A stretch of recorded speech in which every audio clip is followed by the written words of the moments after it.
ایک بدچلن عورت کا عبرتناک واقعہ علامہ ابن جوزی اپنی کتاب میں لکھتے ہیں۔ ابن نجی نے ایک باقمات دوست کا واقعہ بیان کیا ہے کہ ایک رات میں نے خواب میں دیکھا میرے گھر کے قریب جو قبرستان ہے، اس قبرستان کے مردے اپنی اپنی قبروں سے نکلے ہیں اور ایک جگہ اکٹھے ہو رہے ہیں، حتیٰ کہ تمام اہل قبور ایک جگہ اکٹھے ہو رہے ہیں۔ پھر انہوں نے گرا اوزاری شروع کر دی اور گڑ گڑا کر دربار الہی میں دعا کرتے ہیں، یا اللہ تو فلاں عورت جو صبح مر گئی ہے وہ ہمارے قبرستان میں دفن نہ ہو، اللہ ہمیں اس سے بچا لے۔ یہ گرا اوزاری سن کر میں نے ایک مردے سے پوچھا ماجرا کیا ہے، تم کیوں یہ دعا کر رہے ہو؟ اس نے بتایا جو عورت آج مری ہے جہنمی ہے، اگر یہ ہمارے قبرستان میں دفن کر دی گئی تو ہمیں اس کا عذاب دیکھنے میں تکلیف ہوگی، اس لیے ہم گرا اوزاری کر رہے ہیں اور گڑ گڑا کر دعائیں مانگ رہے ہیں۔ یہ سن کر میں بیدار ہو گیا اور سخت پریشانی میں مبتلا ہو گیا۔ صبح ہوئی قبرستان کی طرف نکلا اور دیکھا کہ گورکن قبر کو کھود چکے ہیں۔ میں نے ان سے پوچھا یہ کس کے لیے بنائی گئی ہے؟ انہوں نے بتایا ایک مالدار تاجر کی بیوی فوت ہو گئی ہے، یہ قبر اس کے لیے کھدوائی گئی ہے۔ میں نے ان کو رات والا منظر بتا دیا۔ گورکن نے واقعہ سن کر قبر بند کر دی۔ اب میں انتظار کرنے لگا کہ کیا ہوتا ہے۔ تھوڑی دیر گزری تو چند آدمی آئے اور گورکنوں سے پوچھا قبر تیار ہے؟ انہوں نے جواباً کہا یہاں قبر نہیں بن سکتی کیونکہ نیچے کیچڑ ہے۔ وہ آدمی یہ سن کر دوسرے ڈیرے پر چلے گئے، چونکہ وہاں بھی خواب والی بات پہنچ چکی تھی، اس لیے انہوں نے بھی قبر کھودنے سے انکار کر دیا۔ پھر وہاں سے وہ آدمی کسی دوسرے قبرستان گئے اور وہاں قبر بنوائی۔ پھر وہ بیان کرتے ہیں کہ میں جنازے کی آمد کا انتظار کرنے لگا، پھر اچانک شور اٹھا کہ جنازہ آ رہا ہے۔ میں بھی جنازہ کے ساتھ ہو گیا۔ جنازے کے ساتھ ایک جم غفیر تھا۔ میں نے جنازے کے پیچھے ایک خوب رو نوجوان کو دیکھا۔ میرے پوچھنے پر مجھے بتایا کہ اس عورت کا بیٹا ہوں، اس سے اور اس کے باپ سے تعزیت کی جا رہی تھی۔ جب میت کو دفن کر دیا گیا تو میں ان دونوں کے قریب گیا اور کہا میں نے رات ایک خواب دیکھا ہے، اگر اجازت ہو تو بیان کر دوں۔ یہ سن کر باپ نے یعنی مرنے والی کے خاوند نے کہا مجھے خواب سننے ضرورت نہیں، لیکن لڑکے نے کہا مجھے سنائے۔ میں اسے اکیلے میں لے گیا اور خواب بیان کر دیا۔ پھر اس سے کہا تجھے چاہیے کہ تو اس بات کی تفتیش کرے اور وجہ معلوم کرے کہ کیوں قبر والوں نے گڑ گڑا کر دعا کی ہے۔ اس نوجوان نے کہا اور تو مجھے کچھ معلوم نہیں، مگر اتنا جانتا ہوں کہ میری ماں شراب نوشی کرتی تھی اور گانے سنتی تھی، نیز دیگر عورتوں پر بہتان لگایا کرتی تھی، مگر یہ افعال اتنے سنگین نہیں کہ یہاں تک بات پہنچ جائے کہ مردے بھی یہ دعائیں کریں کہ یہ ہم میں دفن نہ ہو۔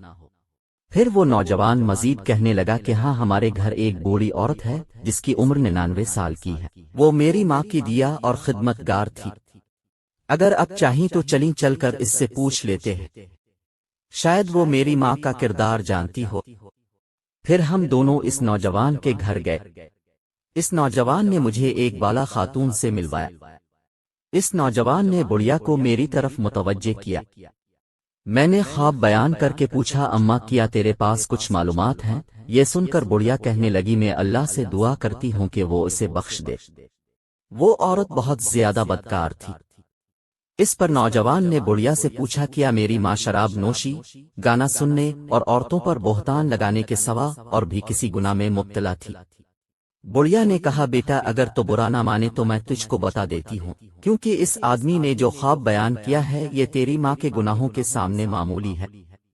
یہ سن کر نوجوان نے کہا میں چاہتا ہوں کہ تو ہمیں بتائے تاکہ ہم ایسے کردار سے بچ جائیں اور عبرت حاصل کریں۔ یہ سن کر بڑھیا رونے لگی اور کہنے لگی خدا تعالیٰ جانتا ہے کہ میں کئی سال سے توبہ کر چکی ہوں اور مجھے امید تھی کہ تیری ماں بھی توبہ کر لے گی مگر اس نے توبہ نہ کی۔ اب تمہیں 3 کارنامے تیری ماں کے سناتی ہوں۔ تو اس بڑھیا نے اس عورت کے لڑکے کو مخاطب کر کے کہا تیری ماں بہت بڑی بدکار تھی، ہر دن 2 نوجوان اس کے گھر آتے تھے جس سے وہ اپنی خواہش پوری کرتی تھی، اور تیرا باپ بازار میں کام کرتا تھا۔ پھر تو جب جوانی کو پہنچا تو نہایت حسین و جمیل ہو چکا تھا۔ میں دیکھا کرتی تھی کہ تیری ماں تیری طرف شہوت کی نظر سے دیکھا کرتی تھی، حتیٰ کہ ایک دن تیری ماں نے مجھے کہہ دیا کہ میں اپنے بیٹے پر فرفتہ ہو گئی ہوں، لہذا کسی طریقے سے اس کو میری طرف راغب کر۔ میں نے یہ بات سن کر تیری ماں سے کہا بیٹی یہاں تک کیوں جاتی ہے؟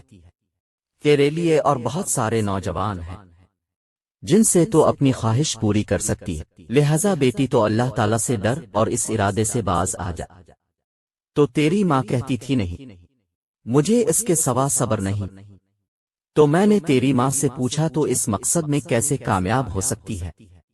حالانکہ بیٹا بھی اب 9 عمری کو ہے تو خواہ مخواہ بدنام ہوگی، لہذا خدا کے لیے اس ارادے سے باز آ جا۔ تو تیری ماں نے مجھ سے کہا اماں تو میری مدد کرے تو میں کامیاب ہو سکتی ہوں۔ میں نے پوچھا کیا ہیلا کیا جائے؟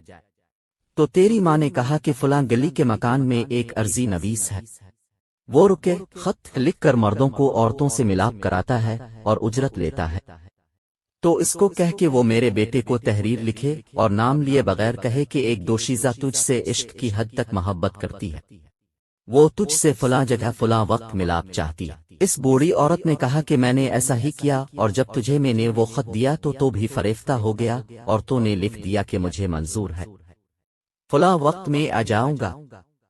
تو میں نے تیری ماں کو وہ خط لا کر دے دیا۔ تیری ماں نے جواب پڑھ کر کہا اماں تم میرے بیٹے سے کہو کہ فلاں وقت فلاں جگہ جا اور تو فلاں بالا خانہ اچھی طرح تیار کر اور اس میں پھل اور خوشبو وغیرہ کا انتظام بھی کر۔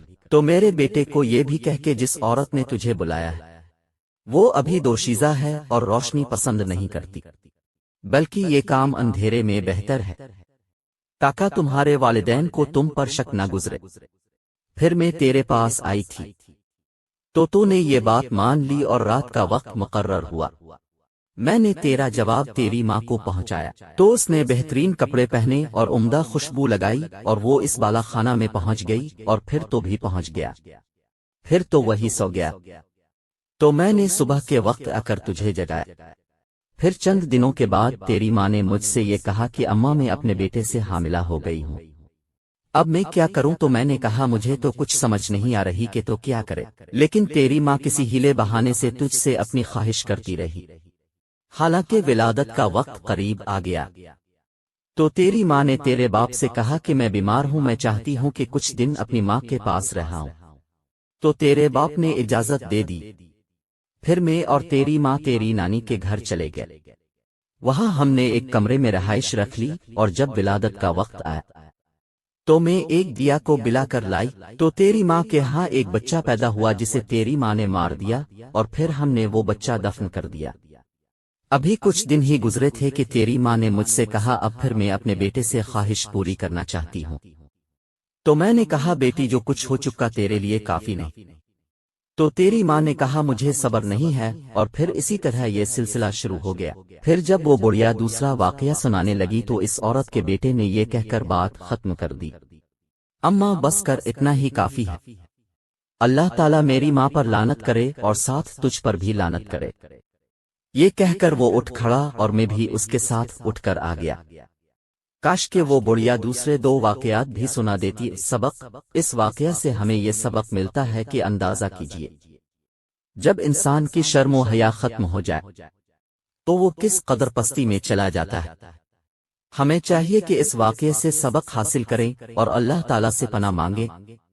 اللہ تعالیٰ ہماری حفاظت فرمائے، آمین۔